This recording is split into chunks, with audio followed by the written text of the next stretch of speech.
Welcome, everybody, to Athletically Speaking, a Wagon Wheel Sports college football show. I'd like to start off this episode with talking about our new thingy. This thingy above us, if you're watching on YouTube, is our names, which is our names, and has a score there. So when we get to football season and we start picking our weeks, we will keep track of who has had the better picks throughout the course of the season. That's there. Plus, CTK is countdown to kickoff and it has the amount of days that is left until kickoff. So Yes. that's how you keep track of that. Everything else is for your viewing pleasure. So yeah, that's that. Oh, How you been? I'm doing good, man. Doing good. I'm really tired Yeah, and lots of stuff. driving. Lots of driving. That's okay. I'm very sore too. A lot of walking from yesterday. That's true. But yeah, it was good. It was fun. All right, let's just get into this thing. There's a lot of news over the past a little bit. We're going to start with the ACC and Big Ten Media Days. And at ACC Media Days, Rhett Lashley thought it would be fun to bring up the SEC. And he mentioned how the SEC has had six different champions since like 1970 something that I can't remember off the top of my head. Yeah. And he said that that's not depth, that's top heaviness. Yeah. I mean, that's Yeah. almost half the league, but to his credit, I feel like it's more damaging to say that Alabama has won the league more often than not. hmm But if you're just going to turn that around, the ACC has been won by Clemson This is out of this past decade a ton of times. an FSU win. Oh yeah. Okay. FSU won once, but Clemson's like dominated it. So that's Yeah. top heavy. What like you're just turning it around on your own league, and I don't see how that makes a lot of sense for him. But I mean, whatever. Hey, he's shooting into the dark, Yeah. hoping that that thing's gonna stick. So props to Mhm. him, I guess. Whatever. Um. Also, the ACC has fined field storming. Their first offense, if you storm the field, is $50,000. Your second offense is $100,000, and then each additional offense after that is 200,000. I think field storming is fun. I think it is too. I think it's worth the price. Just pay it and call it good. Isn't the SEC more though? Isn't it like 100K? SEC SEC used to have this kind of thing where it was like 50 or like 100,000 and then 200,000 and then like 250, but they've Yeah. since upped it up to like 500,000 for each time you do it. Yeah, that's wild. And stuff like you can't. You're not gonna stop every single person if they all storm me. I don't. I think Yeah, that's like dumb. it is dumb. Field What are you storming is supposed to fun. do? It's a great Yeah. field. It's a great experience. So, hmm Yeah. that's me. Yes, sir. Next up, Tony Petitti, which is the Big Ten commissioner, um, said that, to quote, to be clear, any college football playoff that increases the discretion and role of the college football playoff selection committee will have a difficult time getting support from the Big Ten. I agree with that. I don't like the committee personally because I think they're biased and I think hmm they have their own agendas that they want to attend to. And I feel Yeah. like they lean too much into who the team is that they're talking about, i.e., Alabama, Florida State, just a few years ago, and they come up with their own narrative on who they want to put into the playoff. So they're going to come up with their own justification to get that team in there. And they Yeah. change that by the year. It's never like a set thing. So I think anything that dwindles the use of the college football playoff is a good thing. Or hmm the committee. No, yeah, I was gonna go with you. Um, I personally feel like we should go back to the BCS computer formula, Yeah. and that takes in like four or five different computer polls on top of the AP poll, which is your human bias. So I True. say bring the computer polls back and just seed them based off that rankings because that makes the most sense. You hmm have everything you need because all the people that complain about strength of schedule, that's in there. Like strength of schedule, strength of record, statistical analytics is all within the computer formula that puts the ranking together. So you use the BCS formula and then just rank them for the playoff. I don't see why that it would be an issue for anybody. I agree. Like it's I the agree. easiest way to do it, and you take out 90% of the arguments because you're like, well, this is what the computer formula put together. You're looking at it, you know what to expect from it. So Yeah. change whatever your reason you didn't get in, go fix it. I don't know what to tell Just you. be That's better. straight. Yeah, it's straightforward at that point. You have no argument for anything. It's well, this is the what it is. Yeah. Yes, sir. On top of that, he also was quoted saying 8-4 is a winning percentage. If you project the winning percentage in every other sport, I'm pretty sure they make the postseason. In college football regular season, you only play 12 games.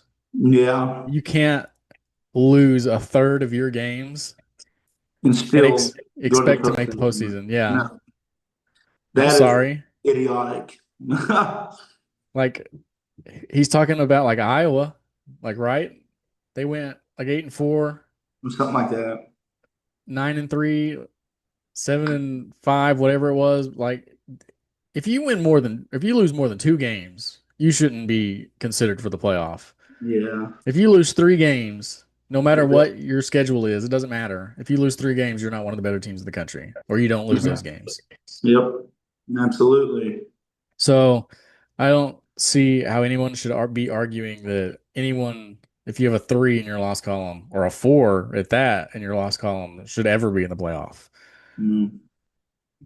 That doesn't make a lot of sense to me. But Yeah. anyway, as I'm scrolling through these documents, North Carolina, Clemson to the SEC. Is that you think that's a real possibility here? I hope not. I mean, I hope not. They're already so, like you said, top heavy. I hope that we can poach them into the Big 12, add some, you know, add more to our conference, but I don't want to go to the SEC. I think this is an Um, interesting article that's come out considering the fact that the Big 12 passed on Memphis paying them money. because they're trying to, they're got bigger fish to fry than just Exactly. Memphis. I mean, That's what yeah. it seems. If these two come to the SEC, then the Big 12's like, all right, well, who we getting out of here? Who we cleaning up? Mhm.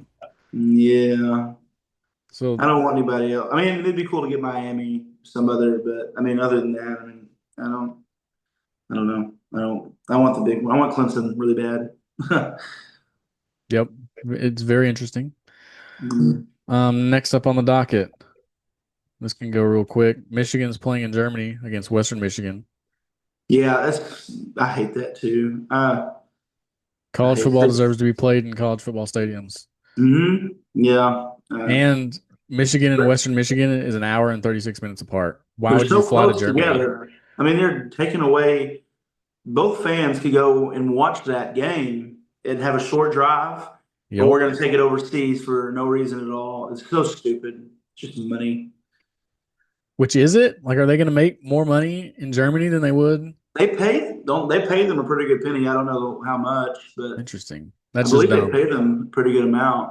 I There don't can't know. be that many fans over there I don't know. that would show up to a Yeah, college football game. I don't know how that works. And I mean, I know over there in the NFL is pretty big. It's Um, I possible, I can't guess. I can't imagine colleges, but maybe. And then if you're rich, I guess it doesn't matter. You know, you're Yeah. usually anyways. But no, Interesting. no. Next up, there's three more things. All right. Former Memphis defensive back Tajra L sending UTSA quarterback Owen McGowan the Tigers playbook before their game. That is insane, No, yeah.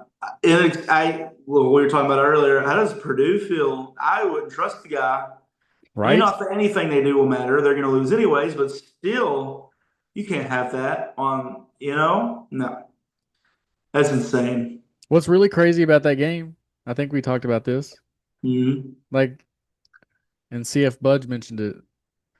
That could have completely changed everything. Yeah, man. Memphis was 10-2. One of their losses was to UTSA, and it was like 44-36. Yeah. And you're telling me they could have been playing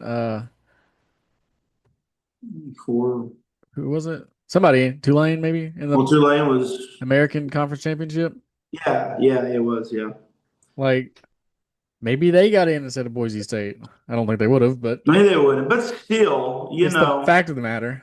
I'd stick to my stomach if I'm on that team, and you figure that out. Like, it's Yeah, a good thing he's not on the team anymore. for real. Otherwise, he'd be gone, or he's going to get us some socks with butter or something, or some soap. He Hmm. deserves it. So, How yeah. is it that if I feel like if you're the quarterback of UTSA, I feel like you should look trashly upon him too, personally.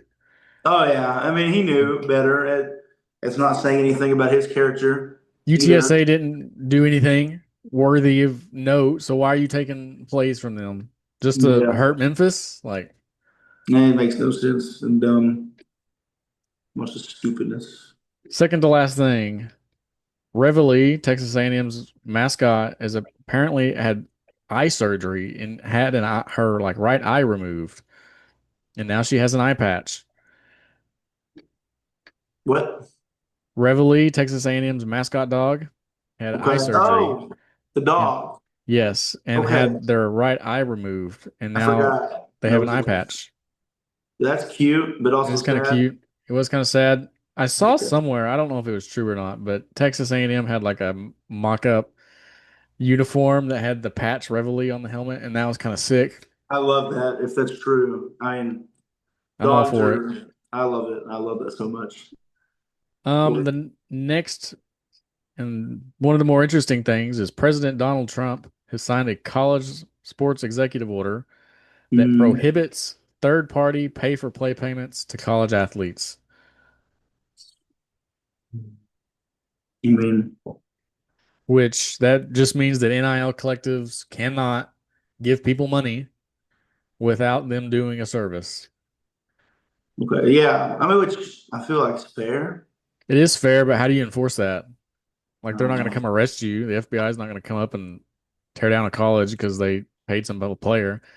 yeah, I don't know the legality of that, how that I would feel work. like like him just doing this does nothing, but Yeah. maybe Maybe it's sports a start. yeah, like the NCAA, somebody has a foot in the door now that they can go, okay, here he put this out. You can't have now this is what we're going to do with it. Here's the rules. If you get caught paying your players that's not proper NIL, then you're going to one, you're going to forego the postseason for like 2 years. Then your player has to pay all that money back, or the university has to pay all that money back. And then something other thing that makes it like a serious infraction that like it's actually going to matter. Because if you just take people's wins away, nobody cares about that. I.e., Yeah. Michigan, like they won the title. If you take their wins away, who cares? But Yeah. if you tell them you're not going to go to the playoff for 2 or 3 years if you did this, then that's going to be a little bit more like the schools are going to want to crack down on that. Yeah. So I think there's a foot in the door, whether or not we actually do something to keep the foot there. And Hopefully, I hope so. But yeah, it's a start. At least something is start trying to intervene. And so I don't know. Hopefully, we get more. I don't know, legitimate. I don't know. There's a way to make it work. I don't know. I agree. I hope so, though. It's needed. All right, let's get into some of this SEC stuff. The next thing I got is the SEC media poll came out, which is the only one that we've actually had that's come out at the time that we had something like this to do. Because all the Yeah. everybody else was way too late, and the Big 12 didn't even have one because they're lame. Yeah. But the SEC media poll is as follows: number one, Texas; Georgia; Alabama; LSU; South Carolina; Florida; Ole Miss; Texas A&M; Tennessee; Oklahoma; Auburn; Missouri; Vanderbilt; Arkansas; Kentucky; and Mississippi State. That's 1 through 16. Anybody stick out of there that's too high, too low? I don't think so. I feel like Vanderbilt. I don't know. Vanderbilt at 13, too low. I feel like it's a little bit low. After last season, I I mean, feel like they deserve a little bit more respect. I mean, Pavia. I think my first initial reaction here is I think Missouri's too low at 12. Their baby cake soft football schedule is the same as it was That's last year, and true. then they just get to And they lose roll it people. back. They did lose some people, but But I mean, that still, I schedule's mean, so easy. yeah. I think they could be higher. I feel like Ole Miss and South Carolina are a little high. I don't know. Yeah, They all lost a lot of people. I feel like Florida, just for the sake of them being Florida in the past couple of years, is too high. yeah, Like they had a good run at the end of the last season, but mm, something about that team ain't sitting right. yeah. And I think A&M could be even higher than 8. That's fair. I get that one. I feel like they bring a lot of people back. Marcel Reed's coming back. I feel like that one could be a nice bump up. Yeah, But that's that. All right, excellent. let's get into the meat of this thing. And the main, let's just start. Who you got? Who's the worst team in the Worst SEC? worst team. I mean, Mississippi State, like you just said. I don't believe they return any. I don't think they return that many people. I know they have their quarterback back. That's Hmm. Blake Shapen, which has been who was injured like in the third or fourth game of the season last season. I will But have you know they returned 7 starters on offense and 5 on defense. I thought it was less for some. I thought it was like three or four. I don't know. But just the track record, and I don't like Jeff Levy as a head coach. 2-10. If he can stay, if their quarterback can stay healthy, I don't know. But I think they'll be the worst. They're the worst off team. I feel like, or they would fit in that category at least. Hmm. I agree. Mississippi State's gonna be the worst, even though they bring back those 7 offensive starters. They didn't do anything with them They do last year. anything at all. I mean, I feel like that. I feel like that's even worse actually. When you Now, say it that way, they to didn't win a their single conference game. to their credit, Um, Blake Shapen was hurt for a lot of yeah, the year. yeah. Does that affect much? I don't think so. I don't think so. Um, their 5 defensive starters doesn't mean anything to me because their defense ranked last in the SEC and was 125th in the country in Heck yards yeah, allowed with 456.4 yards a game. excellent. They only had 10 sacks all year long. Stellar And numbers right there. yeah, one FBS school had fewer. I'm not sure who that is, but that's Mm. crazy. Yeah, So nothing tells me about this team that makes me think that they're going to be any good whatsoever. On top of that, if you think that Arizona State's going to be good again, they play them this year. Arizona State, they're Tennessee, at A&M, at Florida, Texas, Georgia, Ole Miss is on their schedule. gonna get dog walked. Mississippi State, it's not going to be good for you, I don't Gonna be a think. bad year. Gonna be Like real bad.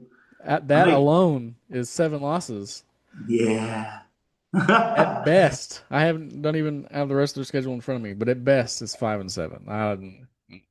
That's their ceiling. Yeah, I that think is the so. best you can do. I mean, yeah. So yeah, they're the worst team I think in the SEC. I mean, Yeah. the only shining little bit of hope to get them to 5-7 is if Blake Shapen gets healthy, and then maybe a couple other defensive transfers actually makes a difference. But I don't see that happening. No. All Yeah. right, Not. who you got is your most disappointing team? Well, there's like teams that is not going to be good, but it's not like a surprise that they're disappointing. So I was trying to have like kind of like a hot take. I have like Tennessee Mm, is who I came up with because they have the change of quarterback. I don't think he's a proven guy at all. he's not. And so, yeah, Joey Aguilar, I think it's how you say his last name. Yes, But yeah, there wasn't he's super prone to turnovers from the experience that he's had before in playing. And they also, I'm not too familiar with how many starters they returned back, but I know like defensively, they lost one of their best edge rushers to the NFL to the Falcons, James Pierce. Um, they only bring back 3 offensive starters and then 7 defensive ones. I didn't feel like it was that great, but you lose him, and he was who had the most who was the most dominant on that side of the ball. So it's kind of a hot take. I don't know. They'll probably do better, but I had Tennessee. The SEC has been the hardest conference to decipher because Mm-hmm. Alabama, Georgia, Texas, LSU is like I feel like is going to Top be dogs. that's I like the ones this year is top. put those Then in. Mississippi State, Arkansas, Kentucky, and probably Vanderbilt. just off the top of my head, is going to be like your bottom four, and then the middle 10. You could just shake them up and draw them out of a box, and that's probably that could be anything right there. You know, But for now, my most disappointing team is the South Carolina Gamecocks. fair. Um, they do bring back Lenora Sellers at Gonna have a quarterback. potential Heisman. I mean, as well. I mean, with that, so My my thought for this, they bring back four defensive players to a unit that finished fourth in the SEC in total defense, third in sacks, and then tied for fourth in interceptions. And it lost basically every single contributor to those categories. The Nagurski Trophy winner, Kyle Kennard, is gone, along with safety Nick Emery, and both starting linebackers and three of the four starting defensive linemen on this team is gone. Their yeah, defensive line was one of the best in the SEC last year, and it's not there anymore. no, So you have Dylan Stewart that comes back, and then nickel Jalen Kilgore is going to lead the secondary. But that team defensively is not going to be the same. And no matter what Lenore Sellers does on the offensive side of the ball, is not going no. to be able to make up for it. Fair defense wins championships. No. I mean, that's it. So this team to me looks like a team who's set up for failure, considering every fan that I've seen of this team is like, we're going to go back again. We are going to make a run for the playoff. I feel like their expectations are a little high. I like it though. I love the optimism. I'm the same way. We're going to be very disappointed early in the season, probably, but you know what? Right now, we're Hey, still all these teams. We're undefeated still. that's right. Everybody's 0-0 That's right. until week one. That's right. So yeah, that's it. I mean, they have some key guys here and there, but I just don't think it's enough to make them a hype opponent personally. That's fair. I understand that. All right, who's your surprise team? Surprise team. I'm getting the Oklahoma Sooners. Oh, I think that they're going to be better than some people. I think that a lot of people are high on them though. But you have your haters, you know, Charles. But I think that they're going to do really well. I really like John Mateer. He's a proven quarterback. He did fantastic things for Washington last season, and I like that they bring Ben Arbuckle with him, a guy who is familiar with his game, as well as their receiving corps. They have some pretty solid guys, I believe. I like defensively. I like that Venables is taking over because he's just a defensive mastermind, and I really like that they're bringing back Mason Thomas, R. Mason Thomas. Why do people say R. Mason Thomas? His name's Mason Thomas. I feel like I've heard. I R. don't Mason know. Thomas Anyways, uh is that his is name? his name, but they didn't. R. Okay, yeah. Well, that guy's a dog, though. I loved watching him. I mean, every game I watched of Oklahoma, he was doing something, and he was just like seriously like I've not really seen many people have just that much impact. Was individual person on the defensive side of the ball, and he was it. And you had other great pieces of what as well. But that But he was a dog, and yeah, I'm so happy that he came back this season for you guys. But yeah, I have the Oklahoma Sooners. I think they'll do great. it's very interesting. Um, I'm happy for you. I really am. I'm excited for you. I appreciate it. I gave you State for my surprise pick in the Big 12, so I thought it was only fair that you returned it. Yeah. Oh, I'm lying about everything. I think they're going 0 and 12, but I'm Yes. kidding. Um, I'm doubling down on it. If I get hurt again, then we'll change it up. But I think this year is the year for Brent Venables to make that step forward. Like it has to be. His seat is burning up. It's as warm as it's going to get, and you got in your first 6 games Auburn and Michigan to make it be proven. You get Yeah. Michigan week 2, you come out and lay an egg and show what the season's going to be, then you're probably gone before the season's over. I don't think that's going to happen though. I have reasons for optimism. That's One, fair. you're you return 5 offensive starters and return 4 of them on the O line. Oh One of yeah. the biggest questions last year was, can the O line do what it was supposed to do? You bring back 4 of those guys, and Heath Ozida, Troy Everett, Fabechi Nuewu, and Jacob Sexton. They all Mhm. started. You have experience now in the SEC. with that offensive line that can probably that's going to take steps forward. You've had a year under it to develop. You're going to bring those all of those people back, and it's going to make even more amends. Plus, Deion Burks at receiver, as long as he can stay healthy and on the field, he's going to be an explosive asset to quarterback John Mateer. Mhm. On top of the O line, you have freshman Daniel Akinkunumi coming in and Michael Fasusi, who were both highly rated 4 and 5 star prospects coming into this last draft cycle. I think one of the differences for the offense this year is going to be John Mateer. Last year, when we were talking about this, Arnold was an unproven asset to the team. He hadn't played but outside of the Alamo Bowl, except for like the BYU game. He came in for like the second half. No. He was unproven. Mateer has shown us what he can do Mhm. with people that can know what they're doing around him. He Oh yeah. had 261.6 yards a game, ranked first in total TVs accounted for with 44 of them. That doesn't happen if you're a bad quarterback. No, he's gonna have better pieces too here. Exactly. Like people are talking about how this Pac-12 quarterback isn't going to come into the SEC and do this. Well, I don't think it matters if you're a good player. Plus, you just Mhm. raise the level of talent that's around him. He's going to Yeah. be okay. Jaden Ott comes in, who produced 3,460 all-purpose yards in 3 years at California. Yeah. It's a big So deal. those points alone for the offense, plus Ben Arbuckle, makes me think that this is going to be a better year offensively, especially to the fact just 2 years ago, Jeff Levy and Dylan Gabriel went 10-2. No.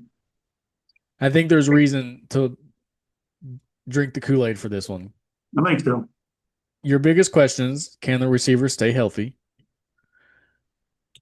And can that offensive line take the step forward? And I think they both, I think the offensive line can. The receivers will yet to be seen, but that's your biggest questions, really.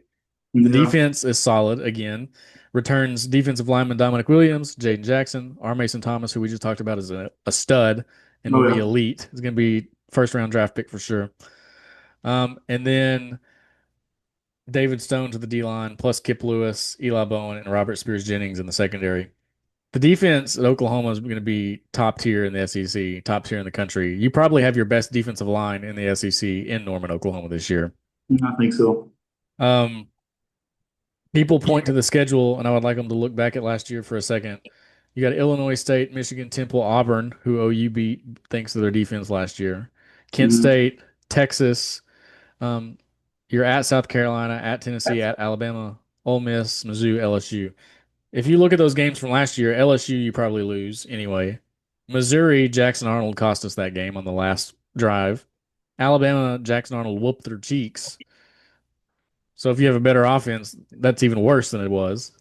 Tennessee, our defense gave us the ball twice inside the 10, and Jackson Arnold screwed that up. Ole Miss, OU led at halftime, and just it went down from there. South Carolina, you gave them 21 points in 5 minutes. If you have an effective offense, none of that happens. OU probably is a 9-3 team if you have a good offense.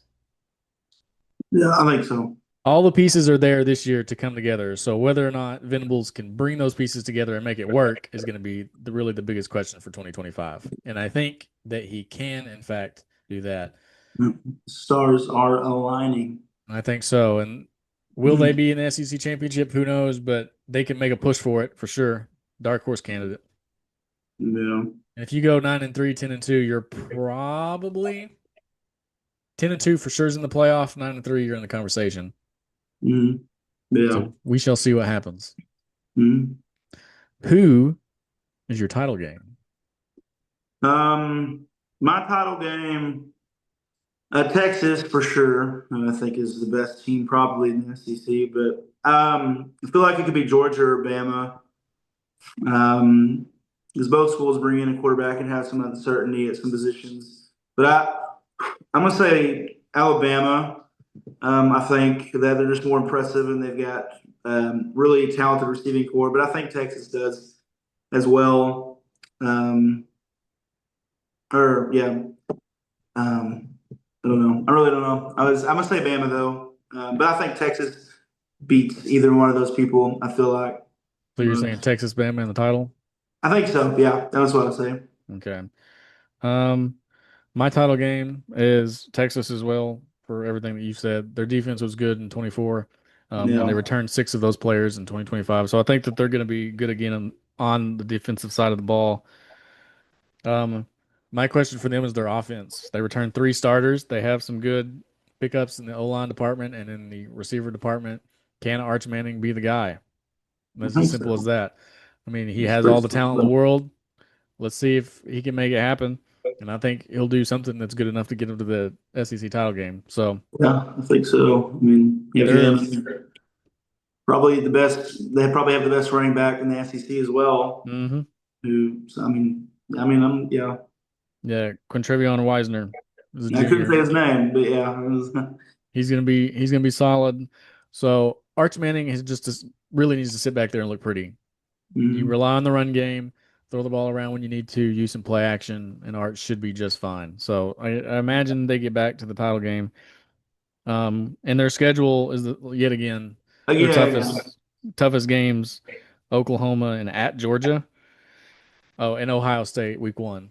Oh yeah, that's So gonna that be a big game. That's a huge test. I love that. I mean, we couldn't ask for a better matchup in week one. Arch Manning, we're gonna see what you made of. Oh, for real You quick in too. the Is that shoe week one? is he in the shoe too? Okay, Yeah.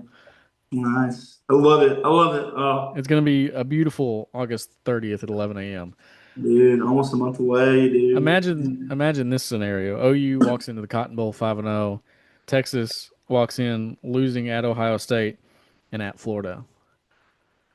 Mm, yeah, man. It could happen. I'm hoping they will come Fingers in for crossed two for you. losses. I don't think that they lose to Florida at the Swamp, but But you never know. you But never yeah. know. I mean, if Florida comes out to be what people think they might be, I don't think it will Mm, happen. But I think yeah. they come in with one. I don't think they beat Ohio State. No, I don't. I don't know. I don't know. I'm not making As that. I'm looking at it right now, things could change, but I think Ohio State's kind of I'm leaning that way. Home field. That's fair. And my other team that would play Texas in the SEC game is LSU. Yeah. I feel like they're going to have a slow start because they got Clemson, and I think Clemson's better than them. So I think that they lose right there out of the gate. They return only three offensive starters. However, they loaded up with transfers galore. Nick Anderson's a good receiver that transferred out of Oklahoma. When he's healthy, he'll be able to play. Garrett Nussmeier is the best quarterback in the SEC, and he's going to be able to sling it. This kid was putting up, he threw for 4,052 yards last year, 29 touchdowns. He's going to be in the Heisman conversation. Um, Caden Durham comes in as a sophomore running back. Their O line is going to be solid. I think LSU right now is probably would be my favorite to win the SEC. I I like like it. them a lot. I like Garrett Nussmeier. Bauer Sharp can still burn in a hole, but that's it's a whole conversation for another time. Yeah, yeah. Yeah.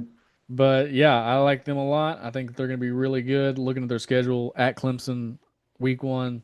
I think that's on a Sunday night. If I'm or no, it'd be Saturday night. That's August 30th. Mhm. But then their schedule from there: Louisiana Tech, Florida, Southeast Louisiana. I think Florida's going to not be as good as people think they are. At Ole Miss, I think Ole Miss is taking a step back. They lost Jackson Dart. They lost a lot of receivers, a lot of playmakers on the defensive side of the ball. They're going to take a step back. I already said South Carolina's my disappointing team. I don't think they're going to be as good as they were.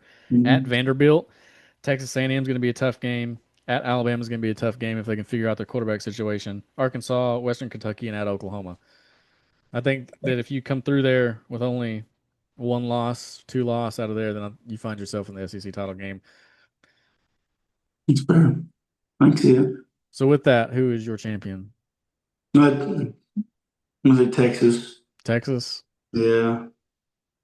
I I think like the it's differing answers though. We'll I see. do. I think it's LSU. I think they got it. Okay.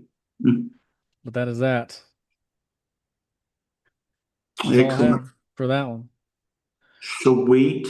There is nothing else I have. So how about your 2 minute timeout? What you got? I think I got some interesting ones today. Ooh. Question number one. Who has the most championship wins in college football history? I don't remember if I asked this question. I don't think I did. Championship wins in college football history. No, Is it someone who is not a big time player anymore, like Ivy League? well, I can't tell you things. Oh, sound a little suspicious if you ask me, but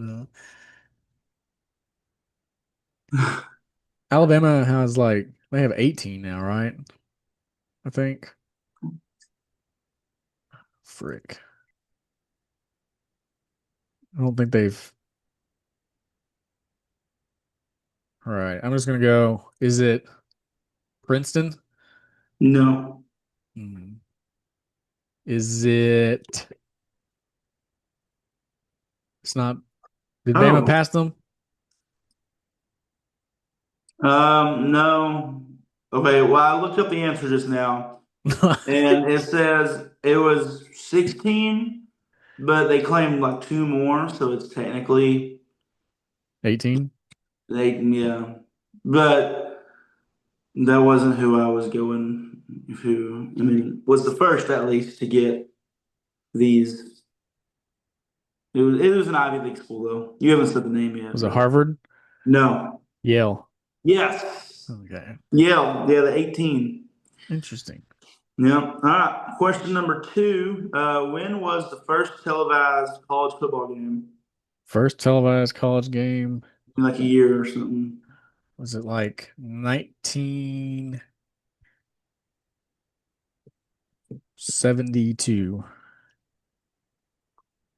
I feel like I would have.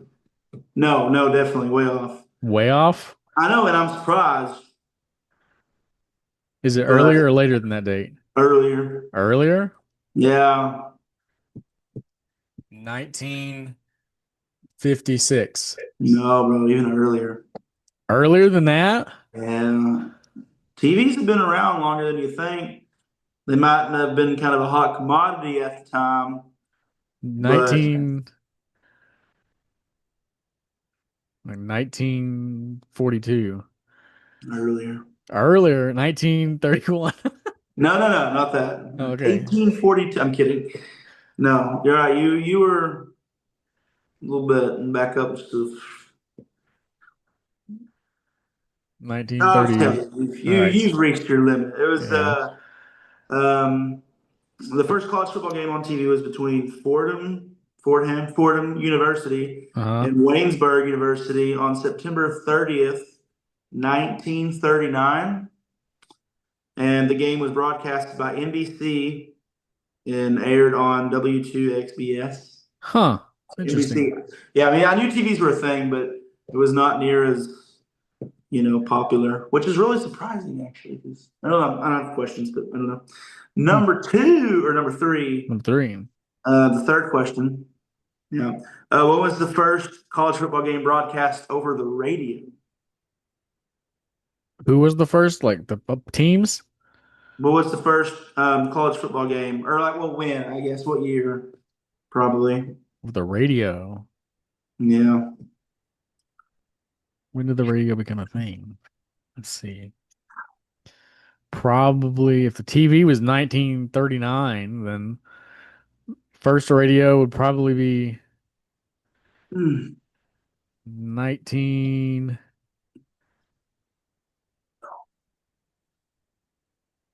feel like 1902, 1903. No, no, no. Way, way later. Way later, Yeah. Well, like, oh, it's later. I mean, it's not way, way, but it's a good amount. 1918. No. Smidge back, Yeah. 1913. No, no, no. Like the other, like of Oh, more recent. 1924. No, no. Dang. The first college football game on the radio was the game between West Virginia University and Pittsburgh University, which is really cool. That is cool. On October 8th, 1921, and it Mm, was broadcast on Pittsburgh radio station KDKA AM. nice. So yeah, You learned something new today. you do, man. All right. Well, is that all you So, got? so I be all I'll be having. Sweet. All right. Well, that was a good one. We will be back next week. We got next week's the G5. And then after the G5, it's our preview. And then week zero preview. We got 3 weeks. Yeah, dude. I'm 3 so weeks. excited, man. I'm ready for this. We are So almost there. Football season is very fast approaching, and we're yeah, on the fun side here, downward heel. that's right. Almost there, man. All right. Well, if nothing else, then that is it for Athletically Speaking.